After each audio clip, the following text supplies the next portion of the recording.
Amigos de Nice to Meet You, qué gusto estar con ustedes. Me presento Carlos Barahona y como cada episodio es un gusto y es un placer tener a invitados de, de gran trayectoria, de grandes pláticas con Roberto Ramos Maza, Efectivamente. geógrafo.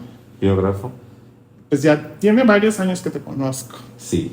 Y cada que tengo la oportunidad de platicar contigo, ya sea en alguna comida, en alguna fiesta, es un gusto, digo, no han sido pláticas tan largas, pero siempre es un gusto verte. Gracias. Te me haces una persona llena de mucha cultura, que siempre tienes conversación. Yo creo que también por eso no he tenido oportunidad de platicar largo contigo, porque siempre estás platicando contigo y tienes envuelta al grupito en el que estás. Entonces luego estoy como, ay, bueno, ya me acerco y escucho lo que compartes y siempre es un gusto verte, Roberto. Igualmente, te agradezco muchísimo ¿Cómo te esas va? palabras de entrada. Y luego, y de hecho que me hayas invitado también te lo agradezco muchísimo. Me va muy bien, afortunadamente. Así que te repito, me encanta estar aquí platicando contigo. Ahora vamos a poder platicar. Ahora sí. Oye, recientemente te entregaron una medalla De Mérito Ciudadano, ajá. Joaquín Miguel Gutiérrez en el ayuntamiento, sí, cosa que agradezco mucho porque evidentemente para mí, aparte del honor que significa, pues me da mucho gusto que sea de mi ciudad, a la que quiero tanto, ¿no? O sea, en realidad sí fue algo muy emotivo para mí. ¿Cómo, digo, cada que nos buscamos nuestras carreras, a lo que nos queremos dedicar, un poco, digo, no es una licenciatura como común? ¿Cómo nace en ti esa curiosidad? Ese niño desde siempre ha sido inquieto en querer saber, Curioso. curioso desde luego. Siempre me gustó desde niño la materia, no lo voy a negar, desde niño tuve claro que lo que más me gustaba era la geografía y ya de adolescente algunos libros me hicieron tener todavía más claro qué era lo que me gustaba para estudiar. Me ha servido mucho porque finalmente la geografía te posiciona en tu entorno, de hecho es una materia, una disciplina, una ciencia del lugar. Y la relación que uno tiene con el lugar, y eso me ha servido muchísimo. Además, estudié la carrera en la UNAM, pero hice un diplomado específicamente de geografía urbana en la Universidad Iberoamericana, y eso todavía me situó más, porque efectivamente el fenómeno de la ciudad me gusta especialmente. Y en este caso, el de mi ciudad, pues que yo creo que uno hay que conocer la ciudad de donde uno es o donde uno vive, porque de esa manera contribuyes a mejorarla, también no solo mejorar la ciudad, sino mejorar tu vida. Y por eso me ha llamado mucho la atención el adentrarme específicamente en los temas de la geografía urbana, que lo aplico de diferentes maneras. De hecho, la carrera, a veces cuando leen mi currículum, mis semblanzas, muchos pensarán que no ha habido mucha cuestión geográfica, y en realidad siempre ha habido una cuestión geográfica, incluso en el tema de la promoción cultural, pero específicamente como autor, gran parte de lo que he escrito se refiere a temas geográficos y en gran medida a la geografía turística específicamente. Sí, yo tenía como la idea que había sido algo como turismo, como algo de cultura, antropología, porque siempre lo que tú dices, sí, traes como este tema de la cultura, de la historia, de estos lugares de la ciudad que a veces los vemos y no sabemos ni siquiera qué fueron o qué función tuvieron en algún momento. Y eso me encanta, digo, del recorrido que hice contigo el año pasado en el Panteón, o sea, ¿a quién se le ocurriría ir al Panteón? Mucho menos a una visita para ir a ver estas lápidas y estos lugares que nos arrojan muchos datos importantes de la cultura. Muchísimos. Por ejemplo, el recorrido del Panteón del año pasado, que espero que se repita por cierto. Por favor. Nos da idea, como lo dije esa vez, la ciudad de los muertos es el reflejo de la ciudad de los vivos. Y eso de entrada tenemos que ver. Por ejemplo, si hay desorden, si hay falta de esto o sobra del otro, es un reflejo de la ciudad de los vivos. Pero además la ciudad de los muertos te va diciendo mucho más datos de lo que parece, ¿no? Por ejemplo, hay algunas épocas en que hay muchas tumbas infantiles, y es que pudo haber habido alguna enfermedad que que mató a niños, por ejemplo.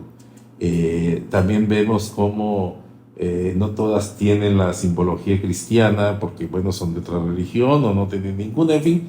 El panteón de acá es muy interesante, pero especialmente interesante, por ejemplo, es el panteón de Tapachula, que me gusta mucho porque además ahí ves lápidas que están en chino o lápidas que tienen nombres alemanes y desde luego las de la población de habla española. Así que de entrada a veces hay una característica de la ciudad de Los Vilos que es la diversidad cultural, ¿no? Y la diversidad de orígenes. Y qué bueno que mencionas Tapachula, porque Tapachula fue la cuna de este desarrollo del Estado, ¿no? Ahí es como donde llegan pues estas comunidades alemanas, la comunidad china que es muy importante y representativa en Tapachula. Y luego, digo, los que nacimos en Tuxtla y que sabemos que aquí es la capital del estado, pues creemos que siempre fue aquí, pero nunca, o sea, no siempre, bueno, más bien aquí fue donde se puso estratégicamente la capital del estado, pero tuvo otros lugares, ¿no? De hecho, no es la capital original Tuxtla, la capital original es San Cristóbal. En 1892, hace poco celebramos apenas el aniversario de Tuxtla capital, que cumplió, si no mal recuerdo, 132 años. Y efectivamente, la cuestión es que Tuxtla está muy bien situada respecto al conjunto estatal, pero no fue la mayor ciudad de Chiapas sino hasta 1970. O sea que ahí nos dice justamente una historia de la ciudad, del estado, ¿no? Y volviendo a Tapachula, a mí Tapachula me gusta especialmente y en los temas que además me apasionan como el patrimonio, porque Tapachula posee uno de los patrimonios construidos más grandes del estado. Yo creo que solamente la zona de monumentos de San Cristóbal tiene más, pero sin embargo eso pasa inadvertido para todos, empezando por los tapachultecos. Y yo creo que es algo que se debe promover y mostrar. Es una ciudad además muy especial, con una personalidad muy especial, y la cantidad de patrimonio construido es muy grande, cosa que debería de reconocerse. Ahora, volviendo a Tuxtla, efectivamente no fue la capital sino hasta 1892, y en el caso de Tuxtla, dices, a veces vemos los edificios, no, a veces no, ni siquiera los ven. A veces ver ya es algo bastante, a veces ni siquiera lo ven, y lo veo mucho porque los comentarios en las redes sociales, los comentarios de pláticas, siempre dicen, por ejemplo, refiriéndose al antiguo Palacio Municipal de Tuxtla, es lo único que queda del Tuxtla antiguo. Siempre me sorprende eso. De hecho, hace poco, en alguna publicación de Facebook, salió una fotografía de ese antiguo Palacio Municipal y decía, es la última joya arquitectónica que le queda a Tuxtla. Y le contesté al que lo publicó, no es la última. Y de hecho me rebatió, pues no es la última. De hecho, el mismo arquitecto que hizo eso en el mismo año, hizo unos edificios que todavía están, que son los que hizo para el ICACH, el Instituto de Ciencias y Artes de Chiapas, que ahora son la secundaria del Estado. Ahí hay varios edificios hechos por el mismo arquitecto y el mismo año, por cierto. Pero ahí viene lo que te digo, ni siquiera lo vemos. Y bueno, y sobre todo no vemos que en el centro de la ciudad, lo compró un monumento que para mi gusto es el principal de Tuxtla, que es la catedral, que fue hecha en el siglo XVI, no hay que olvidar ese detalle. Cuando también sale muy común que te digan, no hay nada colonial en Tuxtla, no es cierto. La catedral es del siglo XVI. Ahí tenemos un dato importante. No solo la catedral, no es lo único, de hecho la traza misma de la ciudad es del siglo XVI, pero efectivamente no se ve. Y no se ve porque no se sabe, pero tampoco hay dónde verlo, dónde saberlo, que es uno de los grandes faltantes de la ciudad. La ciudad no tiene un lugar donde pudiera ir a ver la historia de Tuxtla, sus personajes, sus hechos más importantes, las características en toda cada época. No existe eso. Entonces alguien interesado de Tuxtla de fuera no puede verlo, a menos de que sea muy, muy curioso y quiera meterse más, y encuentra, sí, hay bibliografía abundante sobre los temas, pero no existe, a ver, quiero ir a ver ahorita queremos ir a ver quiénes han sido los grandes personajes de Tuxtla, no existe lugar. Es que creo que a los tuxtlecos nos falta este arraigo, esta identidad cultural de nuestras raíces, para lo que te iba a decir hace ratito. Qué importante es conocer nuestra historia, nuestros lugares turísticos, los que nos fortalecen como historia, para cuando viene alguien de fuera, entonces decir, y tenemos esto, claro, y está lo otro, y aquí pasó, ¿sabes? porque luego nos enfocamos, para cuando vienen turistas, rápido los mandamos, vete a los lagos de Monterrey, vete a San Cristóbal, vete a estos lugares que ya todo el mundo conoce, pero no ofrecemos esa No, cultura. y no está mal, o sea, porque finalmente es parte del Estado. Pero yo creo que sí es importante, y ya no digamos en términos turísticos, por supuesto el patrimonio siempre será un recurso turístico, pero hay algo antes del aprovechamiento económico o del patrimonio, que es del turismo, hay algo antes que es el patrimonio que te da fortaleza en tu identidad. Y eso sí es importante. Los tuxtlecos en general tienen una identidad por lo menos golpeada, por no decirlo de otra manera, que es un fenómeno que lo he pensado mucho y yo lo atribuyo al hecho de que alrededor de 1980 destruyeron el Parque Central y la imagen que tenía. Y con ello le destruyeron la memoria y la identificación que tenían con su ciudad, los tuxtlecos. Y desde entonces no se ha repuesto. Eso también, el éxito del Parque de la Marimba, que no fue pensado para ser un Parque de la Marimba, por cierto, pero su éxito de alguna manera me lo comprueba, porque el hecho de que la gente se haya posicionado de ese lugar y que empezó a hacer ahí vida social y que lo volviera el nuevo centro de la ciudad, hablaba de que cómo una carencia que había era cómo les echaron a perder su parque, o sea, el corazón de la ciudad. Y eso se ha permeado a las nuevas generaciones, de tal manera que muchos jóvenes tuxtlecos ni siquiera se paran en el centro de la ciudad, ni conocen, ni saben qué pasó aquí. Y lo noto cuando hago los recorridos por el centro, siempre la cita es a partir de la Estatua de la Libertad, y por lo menos la mitad de los participantes me pregunta, ¿y dónde queda? O sea, ahí me doy cuenta cómo nuestra identidad no está consolidada, porque, como les digo, ya estando allí, que me pregunten dónde queda es como si un habitante de la Ciudad de México me dijera dónde queda el Ángel, porque lo tiene muy considerado un emblema de la ciudad, ¿no? En cambio aquí me preguntan dónde queda algo que es de alguna manera tendría que ser el equivalente icónico de la ciudad, que es la Estatua de la Libertad, que ha estado ahí, por cierto, va a cumplir 100 años de estar en el parque dentro de en 2027. Y que no sé si ha faltado promoción cultural o también ese mismo arraigo, pero ahorita que decías del Ángel de la Independencia, cuando hay que celebrar algo o que convocas a estas manifestaciones, ahora hay como o la Diana, que está... Bueno, eso también me parece que habla de la necesidad de símbolos, de hitos y de iconos. Eso justamente habla de lo que estoy diciendo. Que digo, está muy bien, pero podríamos tener mejor a alguien que sí represente a Chiapas Bueno, digamos que todo representa a Chiapas, puesto que está acá. También la historia de la Diana es una historia vinculada está en Tuxtla desde hace mucho, y también ya es un hito de la ciudad. Y me parece que además hay una coincidencia que me gusta, porque Diana en la mitología grecorromana es una diosa vinculada a la luna, y Tuxtla es una ciudad lunar por su antecedente prehispánico. De hecho, por eso se llama Tuxtla, ¿no? Por eso Copolla se llama Copolla. Pero esa vinculación con la adoración, el culto a la deidad lunar y a la luna, ya no la ven fácilmente, porque de entrada a cualquiera se le pregunta ¿qué significa Tuxtla? Pues significa lugar de los conejos, y sí significa lugar de los conejos, pero no exactamente, significa lugar donde viven los conejos. Y los conejos no son los animales simpáticos que pensamos, sino conejos son aquellos zoques que le rendían culto a la deidad lunar conejo, que se ve desde luego en la luna llena, ¿no?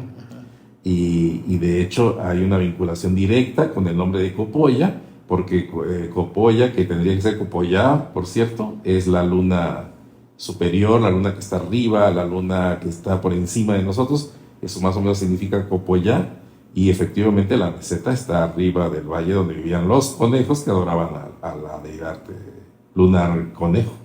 Que es una figura del calendario ritual mesoamericano. Así que de ahí empieza un poco eso que te estoy contando, por cierto, no lo van a ver en ningún lado. O sea, si vas a la bibliografía, por supuesto que sí, pero si alguien lo quisiera ver ahorita en un museo, pues no existe. Esa es una carencia que tendríamos que resolver pronto, porque cada vez la ciudad se hace más grande, y sí me parece lamentable que si hay alguien interesado no lo pueda saber. Y ahorita que lo dices, o sea, a mí ahora que ya viene la fecha, que estamos a días de celebrar, me gustaría una controversia que yo tengo. A mí me criaron desde la primaria, desde anexión de Chiapas a México o Federación de Chiapas a México. ¿Cuál sería el término correcto? Y ahora que estamos celebrando ya los 200 años Justo que ya viene en unos días. Ajá. Sí, anexión no, definitivamente. Y por varios motivos. La primera anexión, la palabra anexión ya en nuestro, digamos que en nuestro tiempo nos da una idea de violencia y de fuerza. No hubo tal, o sea, no hubo una invasión, no la anexaron, ¿no? Uh-huh. Y además, y incluso pensando, bueno, no necesariamente es una anexión violenta, pero tampoco se anexó a México. Se unió a otros 18 estados para formar la República Mexicana. Porque hay una fecha importante que está pasando de noche. En octubre, en este octubre, la República Mexicana cumple 200 años. Porque se conformó a partir de que 19 estados, incluyendo Chiapas, decidieron unirse en una federación. No todos podrían haber sido parte de esa federación. Hubo una decisión al respecto. A algunos no les quedaba de otra, a la mayoría. Pero hubo estados, como el caso de Chiapas, que además tuvo un proceso particular, además, según yo, admirable para su época, porque fue un proceso participativo y pacífico, civil. Pero también Jalisco pudo no haber sido parte de México.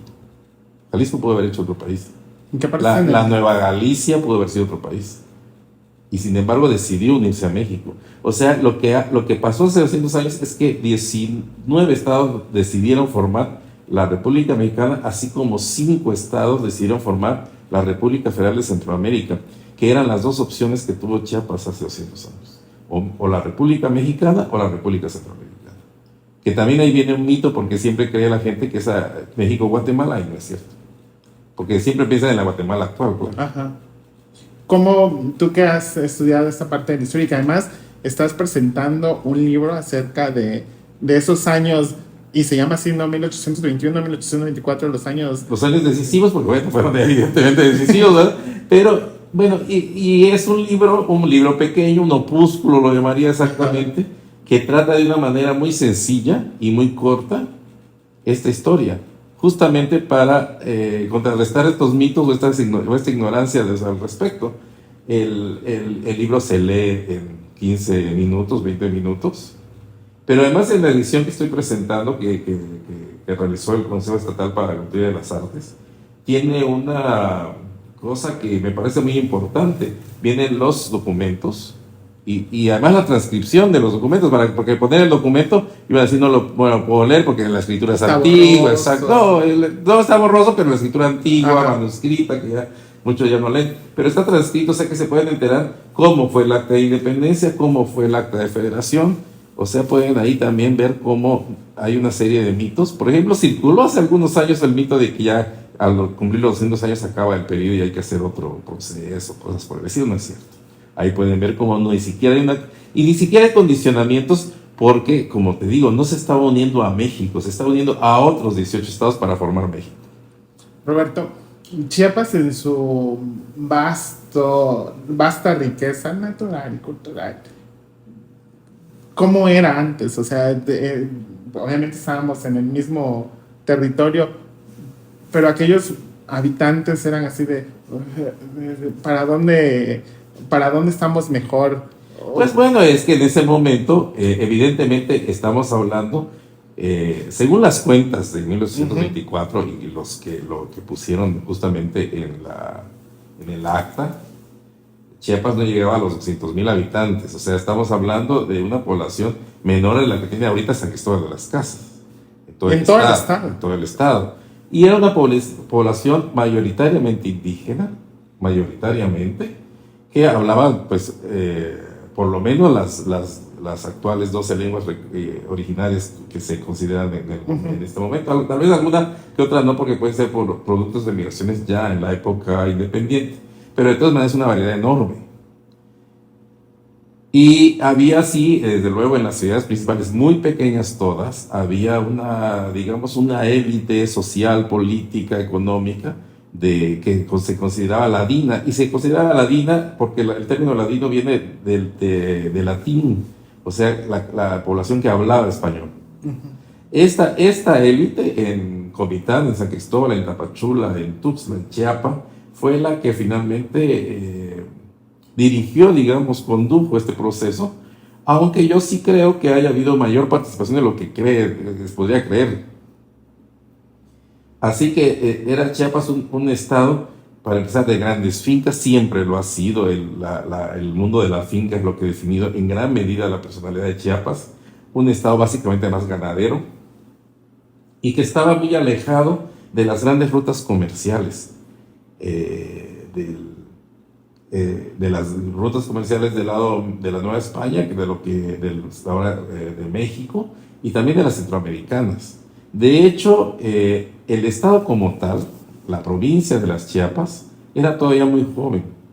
Cuando se unió a México, tenía unas décadas de haberse formado porque resultó de una orden que vino desde España, una orden real, en 1788, si no mal recuerdo, que fusionó dos provincias que habían sido fundadas en el siglo XVI y que funcionaron hasta ese momento. Se habían fundado todo el siglo XVI, el siglo XVII, gran parte del XVIII, que era la provincia de Chiapa y la provincia de Soconusco. De hecho, yo creo que el nombre plural del estado viene en gran medida de que fusionó dos provincias en una sola.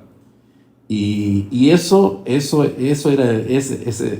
provincia de las Chiapas es la que vive todo este proceso de 1821 a 1824.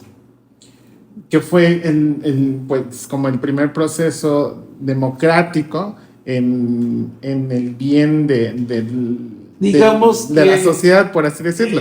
Sí, fue participativo. Uh-huh. Cuando lo pensamos en este siglo, creemos, y mucha gente cree, que la gente fue a votar. Nos lo han hecho creer así de alguna manera. Ajá, sí, no los pintan pero no es en la historia. No fue así. No fue así. El estado en ese momento, bueno, la provincia más exactamente, estaba dividida en 12 divisiones administrativas, se llamaban partidos, 12 uh-huh. eran. Y cada partido tenía un representante en la Junta Suprema Gubernativa Provisional, y era provisional porque entonces había decidido qué iba a pasar con Chiapas. Y estos 12 representantes convocaron a reuniones en sus respectivas cabeceras. Y en esas reuniones sí hubo participación, desde luego. No lo dudo. En el caso de Tuxtla, el representante era Joaquín Mil Gutiérrez. Uh-huh. Es parte de su importancia histórica. Y en el edificio que entonces ocupaba el Cabildo, que ya no existe ese edificio por desgracia, seguramente reunió a los notables del pueblo. Y que los notables del pueblo, el que tenía a cargo la guarnición militar, el cura, el señor, el comerciante importante, el finquero importante. Yo creo que sí hubo participación indígena en la figura del gobernador Soque. También creo que hubo participación femenina como hubo en Comitán en su momento, porque había el fenómeno de muchas viudas que eran las dueñas de las haciendas, ¿no? Entonces yo creo que ahí discutieron qué les convenía más. No fue una discusión abierta, sí fue, yo creo, numerosa, pero no abierta, o sea, no fueron a votar. Y entonces cada partido de esa manera decidió su voto, o sea, eran 12 votos. 12 votos representativos de cada partido, claro. Entonces se reunieron en la capital de entonces, que era Ciudad Real, o sea, San Cristóbal, y allí cada uno expresó. El partido de Tuxtla vota por, el partido de Comitán vota por, así. Y entonces resultó un empate difícil de resolver, aparentemente. Porque 5 partidos votaron por Centroamérica y 5 por México. Y 2 indiferentes de los 12, o sea, uno en empate. Y los indiferentes no eran la independencia, por cierto, también se confunden, no existía esa opción, nunca lo pensaron. Que también a veces piensan que era esto, la independencia, nunca, jamás. De hecho, las repúblicas centroamericanas actuales son posteriores a ese proceso. No existieron luego esas repúblicas. Y entonces, en ese momento cuando viene el empate, ahí lo resuelven, mandan a traer sus archivos, qué población tienen registrada por cada partido, y entonces los suman. Entonces los 5 partidos que votaron por Centroamérica sumaron 60,000 y algo. Los 5 que votaron por México sumaron 90,000 y algo. Eso decidió la Unión Americana. Y es que cuando la magia de cuando lees libros y la historia, te creas una historia en la cabeza. Entonces, Claro. cuando dicen que el plebiscito y entonces que no sé que fue tantos números de votos. ¿Creen Entonces, que el INE puso una casilla en la yo me esquina imaginaba de la algo así. señora Palacios? No. Fue una discusión en cada cabecera con el delegado lleva el voto y en realidad fue la suma de los habitantes registrados. Por eso es, y también lo dice, que votaron todos, pues sí, mujeres, niños muertos, casi, ¿no? Porque, a ver, ¿cuántos habitantes tiene el partido de Tuzla? Tantos. Todo lo pusieron, sin discriminación. Ahí sí contaron A todos. a todos. Sí. Y es que como en las películas estas de las guerras y de las conquistas y las batallas, es que es bien importante de quién está haciendo la película, quién está contando la historia, porque al final el que cuenta la historia y que lo deja en los libros es el que nos está contando su... No, pero es que esto que te digo está justamente en los libros en los que se han dedicado a investigar la investigación histórica, ¿no? El problema es que luego no lo hacen y se dejan ir por las leyendas. Por ejemplo, he oído mucho de eso de que ya tiene caducidad la Unión a México, de que una opción era la independencia, en fin, no está. ¿Tú crees que Chiapas sería mejor como una república independiente que hubieras... No tenía No. los sustentos para poder conformarse? No, yo creo que no. El otro día estoy revisando el índice de desarrollo humano de Chiapas y de las repúblicas centroamericanas. Algunos, por cierto, son más altos que las de Chiapas, pero de todas maneras son, digamos que más o menos están en el rango. No era, ni lo pensaron, pero no hubiera sido mejor. Ahora, es también una posición personal. Hoy, en 2024, mi voto, el mío, es por México. Porque hay una, aparte de todo, aparte de que ya es parte de mi identidad, pues yo ya nací, ¿cuántos años después? Ya soy absolutamente mexicano, pero hay una realidad que creo que hicieron bien, porque al final se unieron a una república que todavía existe, que no se ha disuelto. En cambio, si hubieran votado por Centroamérica, esa república se disolvió. Y cada O sea, país... no logró cuestionarse como para que siguiera siendo una federación. De hecho, duró poco, porque cuando se recupera el partido de Tapachula, en el 42, ya la república se había disuelto. De hecho, eso en gran medida propició que no fuera tan difícil la recuperación. El partido de Tapachula se había separado porque se inconformó con el resultado. Tapachula, como Tuxtla, como Tonalá, como Extracomitán y Palenque habían votado por Centroamérica. Tuxtla también se inconformó, pero lograron calmar a los que se enojaron aquí. En Tapachula no, hubo una separación que llevó a una situación de ingobernabilidad el territorio del partido de Tapachula, pues más o menos 18 años, porque la reincorporación fue en 42. O sea, ya habían pasado más de pues una década y ya no existía la República Centroamericana de ese momento. Y qué importante es lo que mencionas, porque cuando esta historia que nos cuentan o lo sabemos es de, pues ya nos federamos o fuimos parte de la república y ya todos fuimos felices. Sin embargo, y al menos lo que ahorita me mencionas que en cuanto a la región, pues Tapachula sí entiendo porque está más pegado a Centroamérica, pero a mí, por ejemplo, ahorita que dijiste Pichucalco y Zacomitán, que están más pegados a Tabasco. Pues sí, nada más que tienes que considerar el momento. En realidad todo estaba más pegado a Centroamérica.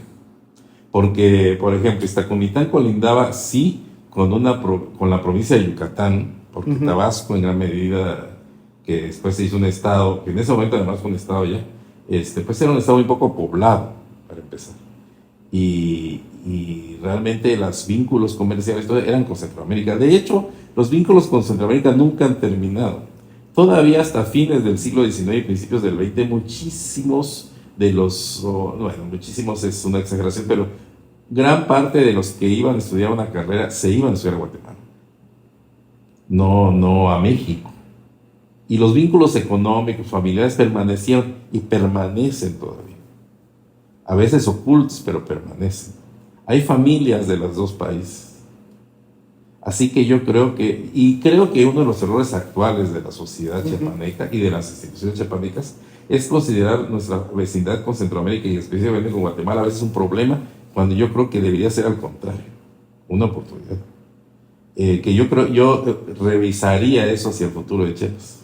Sí, también eso se escucha, así como que Guatemala, y hasta el dicho, saliste de Guatemala para irte a Bueno, Guatepeor. hay algo como de desprecio, pero también es el desconocimiento, porque en realidad Chiapas y Guatemala son las dos caras. En realidad uno se puede ver en el otro en un espejo. Y también siento que han ido creciendo como de la mano un poco. Sí, y con muchos problemas, por supuesto, pero al mismo tiempo yo creo que no deberíamos dejar de considerar la vecindad, y por muchas razones. Lo que Chiapas le dio a México, a la Federación Mexicana, lo que aportó básicamente es su identidad centroamericana. Chiapas sigue siendo centroamericano. Centroamericano en la geografía física, en la biodiversidad y también en lo cultural. Ya no se diga, además, que por ejemplo, cuando ves un mapa de las zonas dialectales del español, el único estado que sale de la zona dialectal mexicana es Chiapas, porque está dentro de la zona dialectal centroamericana. Entonces ahí te das cuenta de que esa aportación a México, al conjunto mexicano, que ya de por sí es muy variado, pues es muy importante. Y es lo que tendríamos que presumir dentro del México. El carácter centroamericano de Chiapas, que además está claro incluso en las poblaciones más alejadas actualmente, que ahora las vemos muy alejadas, pero no lo están, como te digo, de la frontera con Guatemala. Y la otra parte que nos pone como que es sabido, en que cuando vas al centro del país o al norte y vas, soy de Chiapas, así y también dentro de la misma república siento que de repente nos ven así como los... No lo sé. Hay como varias, dependiendo también de la información y de la cultura de la gente, ¿no? De con quién estés hablando. Ajá. Pero yo creo que también hay una imagen como exótica para muchas, pues, para empezar, a veces hay ideas erróneas al Sí, respecto claro, de Chiapas, desde como suele ser, pero cuando veo las ideas que tienen, por ejemplo, en Chiapas de la propia Ciudad de México, de los estados del norte, veo que son igual de erróneas, así que estamos pagados. O sea, al final de cuentas, además en un país tan grande, pues evidentemente también hay una serie de lugares comunes, de estereotipos, que no corresponden necesariamente con la realidad que tenemos los chiapanecos, por ejemplo, de la gente de Nuevo León, por ponerte un ejemplo, ¿no?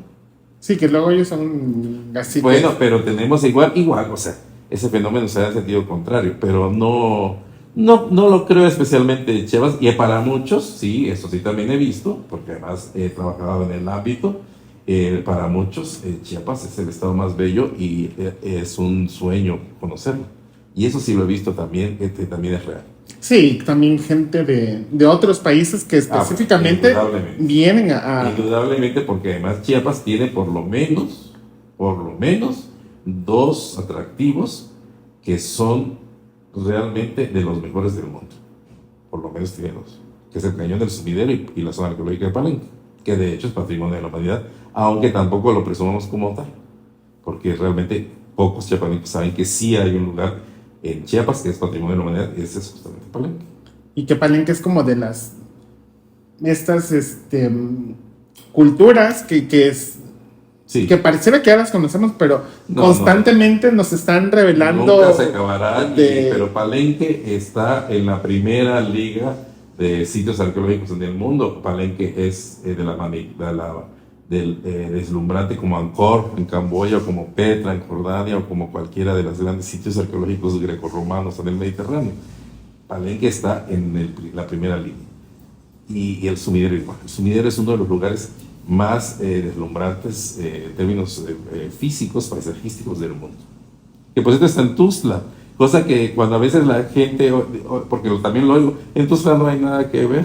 Yo me quedo pensando, pues si tiene uno de los atractivos mayores del mundo, ¿cómo que no hay nada que ver? Sí, pero está también colindancia con Chiapas. Y con San Fernando y con Osumasita, eso sí, pero está en Tuzla. Pero además hay una cosa, está en parte del municipio de Tuzla, pero está absolutamente dentro del área metropolitana de Tuzla. Y que eso es parte de lo que te comentaba hace ratito. de que a los tuxtlecos nos hace falta ese arraigo, ese... Y yo creo que ese arraigo bien. está ligado, y ese desinterés está ligado a que tal vez han fallado las políticas públicas en cuanto a la difusión de la educación. Porque tiene que ver un poco con lo que ya mencioné, que ni siquiera existe un lugar donde lo muestren, ¿verdad? Eso es un poco. Y ahora nos hemos dejado llevar por muchos lugares comunes, que es un poco lo que trato de combatir con el recorrido que hago en el centro. He oído gente que desprecia prácticamente el centro de la ciudad. De hecho, que dicen, yo no voy nunca. Sí, gente que no conoce Porque no sé qué, porque no sé cuánto. Y efectivamente muchos de los problemas que mencionan pueden ser reales, pero jamás se permiten reconocerse en el centro de la ciudad.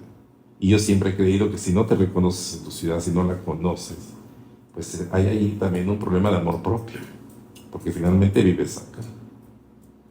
O sea, vives en un lugar y no lo quieres o no lo conoces, es un poco no conocerte a ti mismo. Y eso yo creo que además les cambia la perspectiva. Yo lo que trato con el recorrido que hago en el centro es de que a los participantes les cambie la perspectiva de la ciudad. Para empezar, es una ciudad con una larguísima historia, con mucho más monumentos de lo que parece. De hecho, vemos en el recorrido cosas de gastronomía, cosas de arquitectura, cosas de arte, que no lo esperan. El primer punto es un monumento artístico, que es la Estatua de la Libertad. Y es que también nos falta también como ese compromiso de si las autoridades no lo están haciendo, entonces nosotros convertirnos en agentes culturales, en agentes Sí, claro. que, como dices tú, sentirnos orgullosos de los que tenemos. A mí de repente algunas personas dicen, oye, ves que eres muy bien ubicado en el centro y de algunas colonias representativas. Le digo, pues sí, pero de alguna manera me gusta estar ahí como metido. Alguna vez he ido a la celebración de San Pascualito. No me sé toda la historia, pero al menos ya sé en dónde está y por qué es importante. Y que en el recorrido del Panteón, pues me enteré que al principio estuvo en San Marcos. En San Marcos y luego San Roque, que es el primer panteón fuera de la traza original. Sí. Y cuando estás en estas pláticas, en estas tertulias y que sale el tema y dices, ¿dónde sabes? Pero porque te interesa, quieres saber más de tu cultura, de tu Pero historia. muchas veces también me he encontrado con ese fenómeno, a alguien aparentemente no le interesa hasta que se lo dicen y descubre que sí le interesa.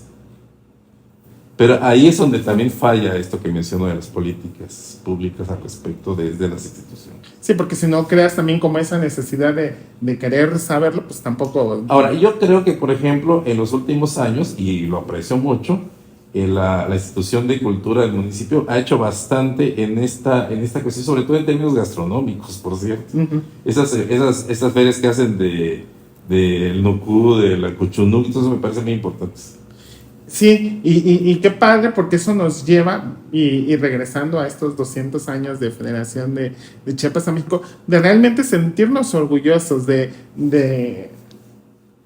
hacerlo glorioso, de hacerlo bonito, de festejarlo a lo grande. Y siento que es una oportunidad que nos estamos desaprovechando y que está pasando como un festejo más. Pero ahí es también la ciudadanía, o sea, no tendríamos que esperar, como tú ya dijiste, nosotros mismos tendríamos que hacer. Que hace falta, ¿no? Que hace falta, pero a mucha gente, y tiene todo el derecho a no interesarse, por supuesto, pero yo creo que si no nos interesamos, si la identidad no está fuerte, difícilmente como sociedad vamos a enfrentar realmente los grandes retos que tenemos hacia el futuro de todo tipo, sociales, ambientales, económicos, etc. Y que eso lo logra la gente, las sociedades muy fuertes en su identidad. Lo vemos en muchos ejemplos del mundo. Y nos hace falta eso. Nos hace falta esa fortaleza, sí, efectivamente. Porque no somos capaces de crear proyectos en común, ¿no? Que nos beneficie a todos o que nos importa a todos. Hay un problema central. Toda la gente se queja del calor, por ejemplo. Pero ¿alguien piensa en medidas para no sentir tanto calor? No. Y los grupos que están queriendo, ni nos unimos. O los critican. Pero, por ejemplo, si hubiera una disposición que ya debe haberla en los próximos años, porque cada día la situación del calentamiento es más notoria, si hubiera una disposición de que tienes que tener por lo menos al frente de tu casa cada cierta distancia un árbol, más de uno se va a enojar. De hecho, los quitan. Sí, a mí me tocó ver hace poquito una casa que la construyeron y le hicieron un negocio y un árbol que lleva añísimos. Una noche nos despertamos y ya no estaba. Y eso tendría que ser un delito grave. Pero ahí es donde empieza. Pero esos mismos se quejan después del calor. Sí, claro. O se quejan del calor en una colonia donde exigieron que se les pavimentaran las calles cuando no se necesitaba. Podrían haber calles empedradas que permiten la absorción del agua. Por poner otro ejemplo. Y está en la absorción del agua y además el pavimento da más calor. Llega el calor y se quejan, pero sí exigieron que se pavimentara la calle, que no necesitaba pavimento. Es indudable que las vías primarias sí necesitan, pero las de la colonia, esa que está metida y solo entran los carros de los vecinos, no necesitarían. Es también... Como acá, donde estamos. Ajá, que por ejemplo, también lo otro que te iba a decir, como también esta cultura zoque fue pues invadida por tantas... Pues sí, pero además la cultura zoque de Tuta sigue viva. Y luego muchas veces ni se dan cuenta. Cuando tú platicas con mucha gente de Tuzleca, jamás se han fijado en la danza de Napapoquetzé de la época del carnaval. Y se la están bailando en su nariz.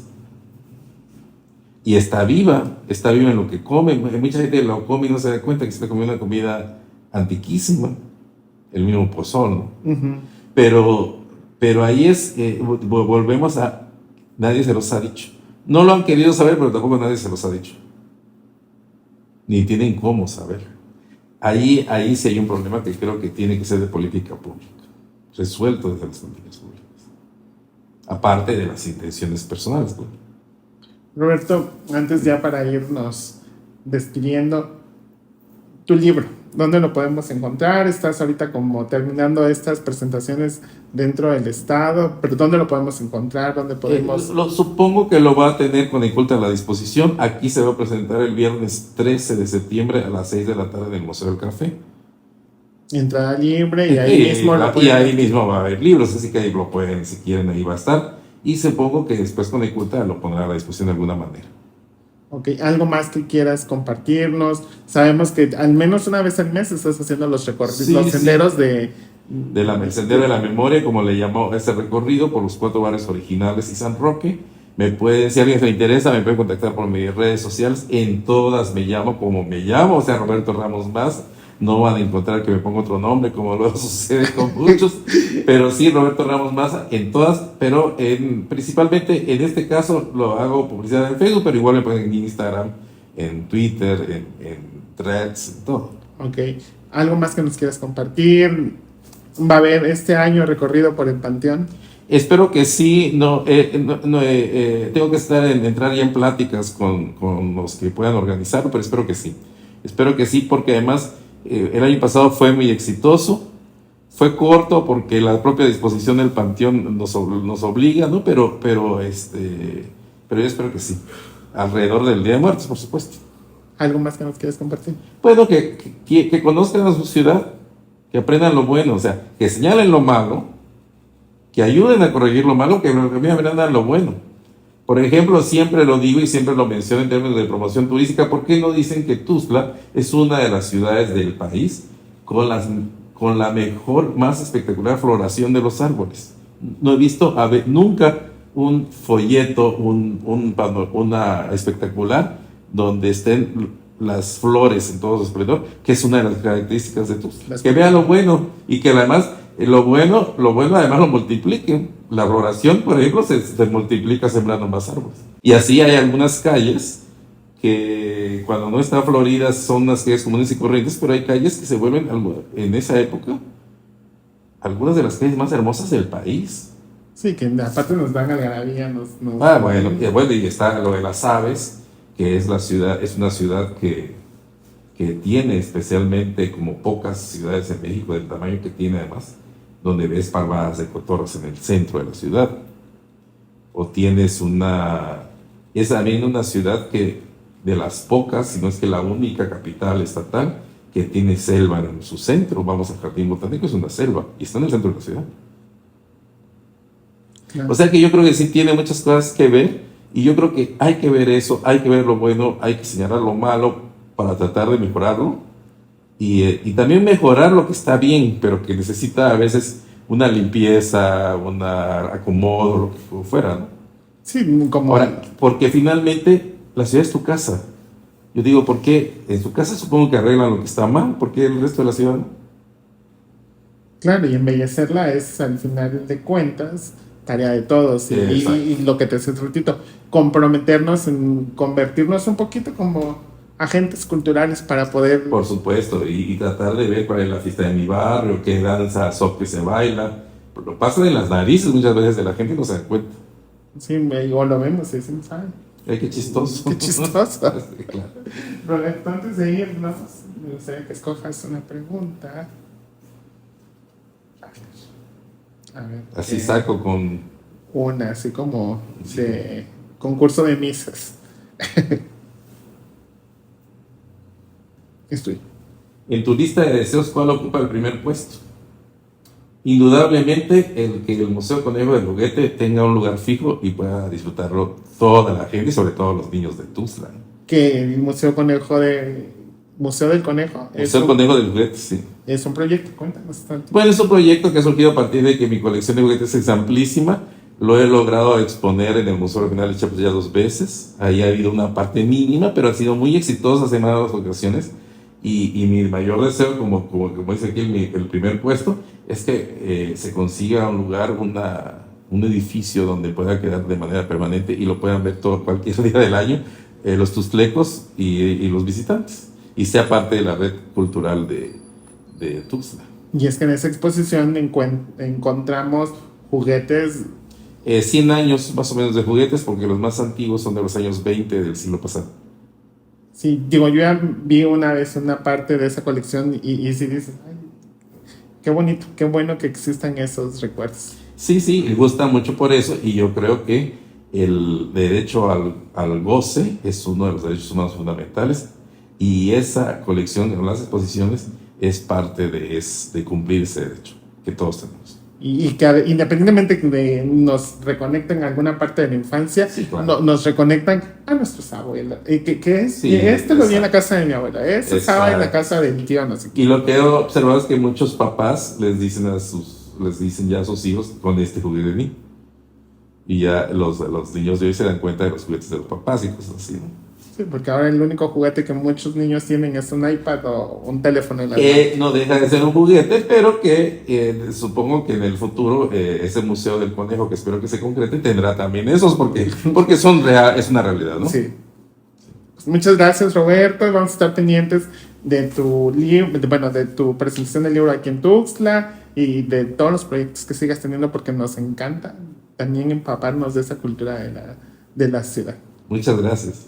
Muchas gracias a ustedes por quedarse hasta el final. Recuerden compartir, dar like, suscribirse y justo esto, compartir para que sigamos creando pues un poquito de conciencia cultural. Nos vemos en el próximo. Nice to meet you.